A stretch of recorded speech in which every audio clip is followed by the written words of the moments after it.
శుభోదయం. క్రీస్తునందు ప్రియమైన విశ్వాసులారా, సజీవుడు పునరుద్ధారుడైన యేసుక్రీస్తు వారి యొక్క శుభప్రదమ నిరీక్షణ నామములో మీ అందరికీ ఉదయకాల శుభాలు తెలియజేస్తున్నాను. ఈ నూతన సంవత్సరం దేవుడు మనల్ని ప్రవేశపెట్టి మరి సెకండ్ డేలో ఆయన యొక్క స్వరమైనటువంటి కృపను మరి వాక్యం చేత మనల్ని మనం హెచ్చరిక నొందుటకు దేవుడు అనుగ్రహించినటువంటి యొక్క సమయాన్ని బట్టి, తరుణాన్ని బట్టి దేవునికి మనం ఎంతగానో కృతజ్ఞతలు చెల్లించాల్సిన వారిగా ఉన్నాం. ఈ దినం మనం టీయాల్సిన దిన ఆహారంలో దేవుని యొక్క వాక్యాన్ని మనం జ్ఞాపకం చేసుకుందాం. అపోస్తలుడైన పౌలు దెస్సలోనికీయులకు రాసేటువంటి మొదటి పత్రిక 5వ అధ్యాయం 9వ వచనాన్ని మనం చదువుకుందాం. ఎందుకనగా మన ప్రభు అయిన యేసు క్రీస్తు ద్వారా రక్షణ పొందుటకే దేవుడు మనలను నియమించిన గాని ఉగ్రత పాలొగుటకు నియమింపలేదు. దేవుని బిడ్డలారా, దేవుడి ఉదయకాల సమయంలో పౌలు ద్వారా శ్రేష్టమైనటువంటి తలంపుల ద్వారా మనకి జ్ఞాపకం చేస్తూ హెచ్చరిక చేస్తున్నారు. ఆనాటి దెస్సలోనికీ సంఘానికి, నేటి విశ్వాసులైనటువంటి మనందరికి కూడా దేవుని యొక్క ఉద్దేశం ఏంటో, దేవుని యొక్క సంకల్పం ఏంటో, దేవుని యొక్క ప్రణాళిక ఏంటి అనేటువంటిది ఈ వచనాన్ని బట్టి మనం గ్రహించగలవచ్చు, మనం అర్థం చేసుకోవచ్చు. అన్నిటికంటే ముందు మన దేవుడు ప్రేమ కలిగినటువంటి వాడు. ఎంత ప్రేమించేవారంటే మన దేవుడు మనల్ని ఆయన ప్రేమను బట్టి మన దోషాలు, మన పాపాలు, మన పొరపాట్లు, మన లోటుపాట్లని ఆయన 103వ కీర్తన ప్రకారం ఆ వచనాల్లో 103వ సంకీర్తనలో జ్ఞాపకం చేసినట్లుగా క్షమిస్తూ ఉన్నాడు. వాటన్నిటి నుంచి మనం విడిపిస్తున్నాడు అనేటువంటిది జ్ఞాపకం చేయబడుతున్నటువంటిది. కాబట్టే ఆ ప్రేమ కలిగినటువంటి దేవుడు మన ఎడల ఆయన ప్రేమను కనపరిచాడు. కాబట్టి గత సంవత్సరం అంతా మనల్ని కాపాడి అన్ని పరిస్థితుల్లో మన వెన్నంటుండి ఈ నూతన సంవత్సరంలోనికి మనల్ని ప్రవేశపెట్టాడు. ఈ భాగంలో 2 తలంపులు జ్ఞాపకం చేయబడ్డాయి. ఒక తలంపు ఏంటంటే, మన ప్రభు అయిన యేసుక్రీస్తు ద్వారా రక్షణ పొందుటకే దేవుడు మిమ్ములను నియమించాను అంటున్నాడు. ఎందుకు నియమించాడు? మన ప్రభు మనల్ని ఎందుకు జీవింపజేస్తున్నాడు అంటే, ఒకటే, మనం నశించిపోకూడదని, ఏ ఒక్కరు కూడా నరకానికి పాలు కాకూడదని, ఏ ఒక్కరు కూడా జారిపోకూడదని, అంతటా అందరూ కూడా మారు మనసు పొందాలని, రక్షణలోకి నడిపించబడాలని దేవుని యొక్క సంకల్పమైంది. ఈనాడు చాలామంది అడుగుతూ ఉంటారు, మరి వారి యొక్క ప్రశ్న ఏంటంటే, దేవుడు మమ్మల్ని ఎందుకు బ్రతికిస్తున్నాడు? దేవుడు ఎందుకు మా జీవితాల్ని మరి యొక్క మా ఆయుష్ను పొడిగింపజేస్తూ ఎందుకు ఈ విధంగా మమ్మల్ని, ఆయన ఉద్దేశం ఏంటో అనేటువంటిది అర్థం కానిటువంటి ఒక ప్రశ్న అడుగుతూ ఉంటారు. దేవుడు మనల్ని, మన యొక్క ఆరోగ్యాన్ని, ఆయుష్ని ఇచ్చి మనల్ని ఇంకా జీవింపజేస్తున్నాడు అంటే అర్థం ఏంటంటే, మనలో ఇంకా లోటుపాట్లను సరి చేసుకోవటానికి, మనం ఇంకా దేవునికి దూరంగా ఉన్నామో దగ్గరగా ఉన్నామో ఆ గ్రహింపు కలిగి అసలు రక్షించబడ్డామో లేదనేటువంటి తెలుసుకోవటానికి, రక్షకుడిని ఎరిగి రక్షణకు నడిపించబడటానికి దేవుడు మనల్ని ముందుకు నడిపింపజేస్తున్నాడు. అందుకు దేవుడు మనల్ని నియమించున్నాడు. అక్కడ ఇంకొక తలంపు ఉంది, ఉగ్రత పాలొగుటకు కాదు అంటాడు.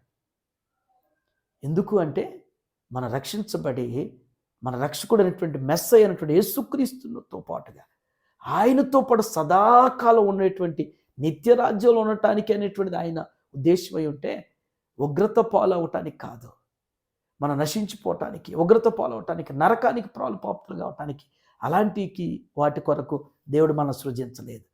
ఆయన స్వరూపంలో చేసుకుంది. ఎందుకంటే ఏ ఒక్కరూ అయినటువంటి వారు కులమని, మతమని, ప్రాంతం అని, దేశం అనేటువంటి భేదం లేకుండా అందరూ కూడా ప్రభువుని తెలుసుకుని ఆయన ఇచ్చే రక్షణ ఉచితంగా పొందుకుని సాగాలనేటువంటిది ఆయన ఆశ, ఆయన ఉద్దేశం, ఆయన సంకల్పం. ఈ ఉదయకాలం నువ్వు రక్షించబడ్డావా? రక్షణలో ఉన్నావా? రక్షణ నిశ్చయిత ఉందా? రక్షణను మరి జారిపోనీయకుండా రక్షణలో దినదినం కూడా మరి నూతన పరచబడుతూ దినదినం కూడా ఆధ్యాత్మికమైనటువంటి రీతిలో స్థిరపరిచేటువంటి విధంగా సాగాలనేటువంటిదే దేవుని ఉద్దేశం. ఒకవేళ అలా కాకుండా మరి దేవునికి వైపు ప్రయాణం కాకుండా లోకం వైపుకి, అపవాది వైపుకి ఒకవేళ వెళ్ళేటువంటి పరిస్థితి ఉంటే, ఆ పరిస్థితి ఎక్కడికి తీసుకెళ్తుందో కూడా చెప్తున్నాడు పౌలు. ఉగ్రత దినాన్ని, ఉగ్రత పాలవటానికి తీసుకెళ్తుందని జ్ఞాపకం చేయబడింది. ఈ యొక్క నూతన సంవత్సరంలో ఈ 2వ దినంలో మరి గ్రహింపు కలిగి ఏదో ఆచారంగా అలవాటు కాకుండా మరి పరిపూర్ణమైనటువంటి భక్తి ఆత్మీయతలో దేవుడు మనల్ని స్థిరపరుస్తూ ముందుకు నడిపించునుగాక. ఆమేన్. మన క్వశ్చన్ ఏంటంటే, అసలు ఎవరి కొరకు నరకం అనేటువంటిది కానీ ఉగ్రత అనేటువంటిది ఎవరి కొరకు నియమించబడింది? ఈ ఉగ్రత, ఈ నరకం అనేటువంటిది ఎవరు ఆ స్థలానికి ఎవరు వెళ్ళటానికి అది నిర్ణయించబడింది, నియమించబడింది అనే దాన్ని దీని యొక్క ఆన్సర్ని మీరు కామెంట్ బాక్స్లో పోస్ట్ చేయాల్సి మనం చేస్తున్నాను. ఈ దినం జన్మదినం జరుపుకుంటున్న మన సంఘ సభ్యులు మూన్ రాయ్ గారికి జన్మదిన శుభాకాంక్షలు తెలియజేస్తున్నాను. సామెతలు 9:11 ప్రకారం నా వల్ల నీకు దీర్ఘాయువు, నువ్వు జీవించు సంవత్సరం అధికమవుతాలు సెలవిచ్చేట్లుగా దేవుడు మూన్ గారికి ఇలాంటి దయాకిరీటాలు ఇంకా అనేకం అనుగ్రహిస్తూ మరి వారి ఉద్యోగంలో, వారి బాధ్యతల్లో, వారి కుటుంబాన్ని అన్ని విషయాలు దేవుడు ఆశీర్దిస్తూ అభివృద్ధిపరచునుగాక.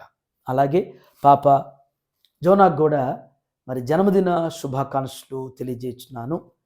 మరి 65వ సంకీర్తన 11వ వచనం ప్రకారం మరి దేవుడు జోనాకు ఇలాంటి జన్మదిన దయాకిరీటాలు అనుగ్రహిస్తూ మరి విద్యలో, బుద్ధిలో, దేవుని దయలో, మనుషుల దయలో వర్ధిల్లింప చేయనుగాక. ఎందుకు నన్నింతగా నీవు ప్రేమించితివో దేవా, ఎందుకు నన్నింతగా నీవు ప్రేమించితివో దేవా, ఎందుకు నన్నింతగా నీవు ప్రేమించితివో దేవా, ఎందుకు నన్నింతగా నీవు ప్రార్థన చేసుకుందాం. ప్రేమ నమ్మకమైన మా ప్రియ పరలోకపు తండ్రి, మీ పరిశుద్ధ పాదాలకు వందనాలు. ఈ నూతన సంవత్సరంలో ఉన్న ప్రభా, ఈ ఉదయకాల సమయంలో దివ్యమైనటువంటి మీ యొక్క ఉద్దేశాన్ని, మీ ప్రణాళికను, సంకల్పాన్ని మరొక పరే మాకు జ్ఞాపకం చేసి హెచ్చరిక చేసిన దాన్ని బట్టి మీకు వందనాలు దేవా. మేము రక్షణలో నా ప్రభా నిశ్చయిత కలిగించుటకు నియమించబడ్డాం అనేటువంటిది మీరు జ్ఞాపకం చేశారు. ఉగ్రత కొరకు నియమించబడలేదని జ్ఞాపకం చేసినట్లుగా అయ్యా, మరి మా జీవితాలు అది ఆ సత్యాన్ని మేము గుర్తిరుగుతున్నా తండ్రి.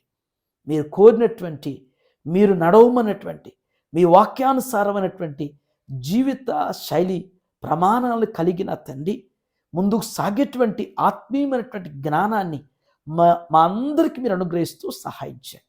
ఇంకా నా ప్రభా గుర్తెరగక ఆచారంగా నామకార్థమైనటువంటి వారుగా దేవా మీకు దూరంగా